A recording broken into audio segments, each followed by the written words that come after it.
বাহ মাশাআল্লাহ, এই শেডটি তো অনেক সুন্দর। জি, পাশাপাশি তিনটি শেডই মানে একদম অনেক খোলামেলা, অনেক সুন্দর লাগছে। জি আপু। এখানে কি আপনারা হচ্ছে বাছুর রাখেন? জি, এখানে বাছুর রাখা আছে, কিছু গাভীও রাখা আছে আর কি। এইদিকে গাভী, জি, এই সেটটাতে গাভী আর এই সেটটাতে বাছুর রাখা আছে। দর্শক বন্ধুরা, আমরা যেই শেডে এই মুহূর্তে দাঁড়িয়ে আছি সেটি কিন্তু একটি আন্তর্জাতিক মানের শেড, কারণ আপনারা দেখতে পাচ্ছেন এখানে কিন্তু নিচে খাবার দেওয়া আছে। আমাদের যেই সনাতন পদ্ধতি, তারপর যেই বৈজ্ঞানিক পদ্ধতি, তার উপরে যে এই শেডটি করা হয়েছে, এটি আপনার কোন দিক করে করা আছে? এটা পূর্ব পশ্চিম করা আছে। পূর্ব পশ্চিম করা আছে, যে কারণে উত্তর দক্ষিণে পাশ থেকে আপনার পর্যাপ্ত পরিমাণ আলো বাতাস আসছে এবং গাভীর শরীর সুস্থ থাকছে, পাশাপাশি এরা কিন্তু খাবার খাচ্ছে একদম নিচু হয়ে, না? জি, নিচু হয়ে খাবার খাওয়াও কিন্তু স্বাস্থ্যকরের জন্য এবং মানে খাবারটা হজম হয় তাড়াতাড়ি আর কি। আচ্ছা, এবার একটু শেড সম্পর্কে জানি। এই শেডটি, এই যে উন্নত পদ্ধতিতে এই শেডটি করা হয়েছে, এই শেডটি কবে করা হয়েছিল? এটা 2022 সাল থেকে কাজ শুরু করে প্রথম আমরা 2023 সাল থেকে স্টার্ট করছি আর কি।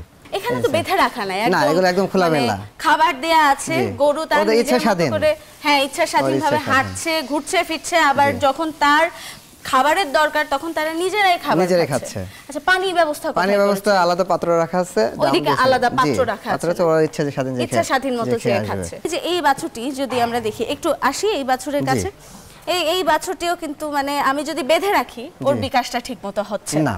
আচ্ছা, এখানে মোটামুটি আপনার কত বয়সের বাছুর আছে? এখানে আমার 4 মাস থেকে 6 মাস, 7 মাস, 8 মাস এরকম বাছুর আছে। এই বছর দিয়ে এবং কিছু মানে গত বছরের কিছু বাছুর দিয়ে 45টার মতো বাছুর, 45টার মতো বাছুর রয়েছে। আপনারা এই যে বাছুরগুলি রয়েছে, আপনাদের কি আরো বাছুর আসবে? জি, আসবে। হ্যাঁ, এই যে এই পাশে আমার 9টা গরু আছে, প্রায় 7টা গরু আমার প্রেগন্যান্ট আর কি। 7টা গরু? জি, এই পাশে 7টা গরু প্রেগন্যান্ট।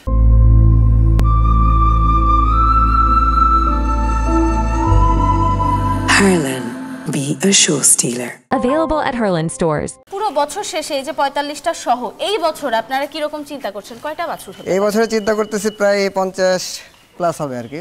তাহলে এই যে ফিজিয়ান গরু এবং দেশি গরু আপনার দুইটাই তো পালন করছেন, সেই ক্ষেত্র থেকে কোনটা লাভজনক বলে মনে হয়, ফিজিয়ান না দেশি গরু?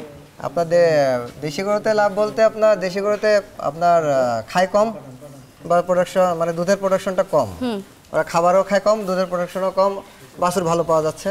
আর ফ্রিজিয়ান গরুতে আপনার হচ্ছে দুধের প্রোডাকশনটা বেশি, তাতে আমরা বলবো যে ফ্রিজিয়ান গরুতেই মানে লাভজনক বেশি আর কি। তা আপনার দুধ দিচ্ছে বেশি, বাছুরও প্রত্যেক বছরে পাওয়া যাচ্ছে। আচ্ছা, এখানে তো অনেকগুলি বাছুর আমি দেখতে পাচ্ছি, এটা কি লাল সিন্ধি না শাহিওয়াল? কি লাল সিন্ধি আপু। লাল সিন্ধি দেখতে এত সুন্দর, বাছুর অবস্থাতেই এত সুন্দর, মানে আমার এটা আমি অনেক দূর থেকে দেখছিলাম দর্শক বন্ধুরা, এবং দেখতে দেখতে আমি দেখছিলাম যে এত সুন্দর হয়ে আছে। ওইদিকে সবগুলো মনে হয় ফ্রিজিয়ান, না? জি জি, ওগুলো ফ্রিজিয়ান। ওই পাশে এই যে এটা ফ্রিজিয়ান। আচ্ছা, তাহলে এই যে লাল সিন্ধিও আমি দেখতে পাচ্ছি, লাল সিন্ধি এটা দেশাল। জি, এটা দেশাল। এটা দেশাল বুঝবো কি করে? ওটা হচ্ছে শিং, আপনার সিংহে, আর ওই যে মাথার সাইজটাতে বোঝা যায় আর কি। মাথার সাইজ কি রকম হয়? মাথার সাইজ দেশিগুলো চিকন হয়, শিং বড় বড় হয়। তাহলে চিন্তা করুন এই গরু বাছুর অবস্থায় আছে, শিং এত সুন্দর। জি জি।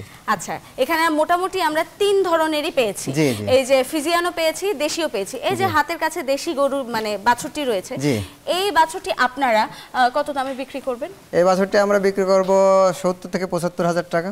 এটা তো দেশি। জি, তাও এরকম দাম। জি, 70 থেকে 75। বাছুরের দাম বেশি আর কি, মানে সবসময় পোষা খাতের গরুর দাম সবসময় একটু বেশি। আচ্ছা, এই যে পাশে একটা ফিজিয়ান দেখতে পাচ্ছি, না? হ্যাঁ, এটার দাম আপনার 50 থেকে 55। 50 থেকে 55। এই যে আরেকটা বাছুর চলে এসেছে, এটা চলে আসছে, এটা আপনার 60।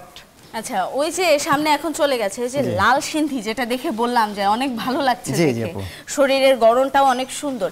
এই লাল সিন্ধির দাম কি রকম হতে পারে? লাল সিন্ধির দাম আপু এটা 80 থেকে 85 হাজার টাকা যাবে। 80 থেকে 85 হাজার টাকা যাবে? জি। তাহলে আপনি যে বললেন, তাহলে এভারেজ আপনি একটা বলেছেন না যে 60 থেকে 65, কিন্তু এর থেকেও বেশি হয়? এভারেজ এর থেকে বেশি হয়। ভালো জাতের বাছুর হলে লাখের উপরে চলে যায়। লাখের উপরে যায়? লাখের উপরে চলে যায় জাতের উপরে। এই যে আপনি বললেন যে ভালো জাতের, কোন জাতটা আসলে বেশি একদম লাখের উপরেও দাম যেতে পারে? যেমন এই যে একটা সামনে একটা গরু দেখতেছেন, এই যে এটা আপনার প্রায় এখন লাখ হয়ে যাবে আর কি। এটার দাম লাখ হয়ে যাবে? জি।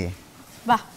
আচ্ছা, এই যে বাছুরগুলো আপনারা বিক্রয় করছেন, এই বাছুর কোথায় বিক্রি করছেন? এটা আমরা বাজারে বিক্রি করি বা লোকাল বাসা থেকে, খামার থেকে বিক্রি করে দেওয়া হয়। খামার থেকে বিক্রি করে দেওয়া হয়। আচ্ছা, এবার একটা বিষয় বলুন, বাছুরের ক্ষেত্রে আপনি তো 5 বছর ধরে আছেন এই খামারে, বাছুরের ক্ষেত্রে কোনো রোগ ব্যাধি আপনি কি দেখেছেন? হ্যাঁ, রোগ ব্যাধি হয়।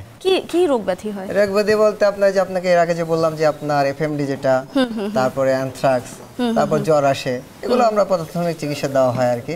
তো ভ্যাকসিন দেওয়া থাকলে দেখা যায় যে আর সমস্যা হয় না আর কি। আচ্ছা, আচ্ছা। যেমন এখন এই যে আবহাওয়াটা খারাপ যাচ্ছে, এই সিজনে আপনার জ্বর আসে, তাও জ্বরের জন্য আপনার ওষুধ দেওয়া হয় আর কি, ট্রিটমেন্ট চালানো হয় আর কি। কন্টিনিউ আমার ডাক্তার যে আছে সকাল বিকাল দেখে যায় আর কি। দেখে যায়। জি। আচ্ছা, আমরা মোটামুটি অনেক কিছু সম্পর্কেই জানলাম, এই যে বাছুর পালন, তারপরে বিক্রি, সবকিছু সম্পর্কেই জানলাম। অনেকক্ষণ আপনার সঙ্গে কথা বললাম।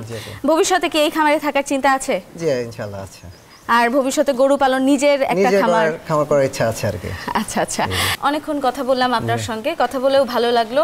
এই খামারেরও আসলে উজ্জ্বল ভবিষ্যৎ আমরা কামনা করছি, কারণ এই খামারটি এই যে আধুনিক শেড করা হয়েছে, আরো অনেক গরু থাকে এখানে, এই আশাবাদ ব্যক্ত করছি। সাথে আমাকে সময় দিলেন আপনি সারাদিন, তার জন্য আপনাকে আপনারা ধন্যবাদ। দীপ্ত টিভিও সময় দেওয়ার জন্য অনেক ধন্যবাদ। আপনাকেও ধন্যবাদ আমাদের খামারে আসার জন্য। ইনশাআল্লাহ ভালো থাকবেন ভাই। জি, আপনি। আল্লাহ হাফেজ। আল্লাহ হাফেজ। আসসালামু আলাইকুম। ওয়ালাইকুম আসসালাম।